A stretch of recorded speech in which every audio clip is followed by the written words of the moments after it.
Should you just buy the S&P 500 index and forget it? I've been seeing a bit of back and forth recently where some people are upset that their portfolio has underperformed the S&P 500 index over the last, let's say, 10 years. Now, while I can understand looking back in the past and thinking, if I'd only done X, Y, or Z, I would have this much more money or this much of a larger investment return. But let's pump the brakes for a second and think about what it means if you were to sell out your entire portfolio just buy something like an S&P 500 index fund and just let it ride. Now, if we're looking at the past 10 years, that might seem like a prudent decision. But you gotta keep in mind that the S&P 500 is 100% US large cap equities. And while a lot of people may think because the S&P 500 index is made up of around 500 companies, that those 500 companies provide a lot of diversification, diversification is not necessarily from having a large number of individual companies.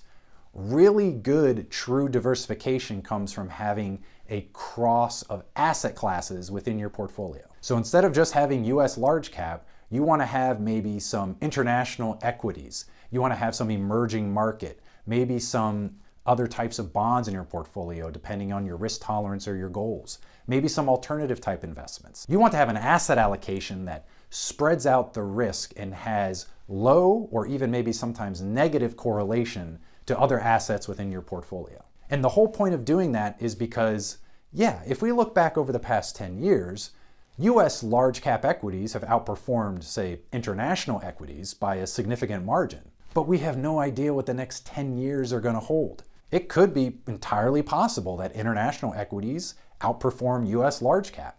So if you're going completely off of the past 10 years, and thinking I'm going to do that same thing and outperform a properly diversified portfolio, you could potentially be setting yourself up for some pain. See, when it comes to prudent investing, you have to be disciplined and make sure that you have a proper asset allocation. Where people sometimes get into trouble is that they get away from a good diversified portfolio. They get away from proper asset allocation.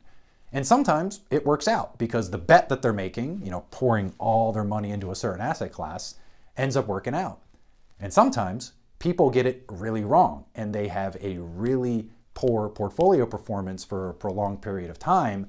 And that makes it so that they can't reach the required rate of return that they need in order to meet their own personal financial goals. So if you've been thinking about making a change, don't make a snap decision to just pour everything you have into an S&P 500 index fund.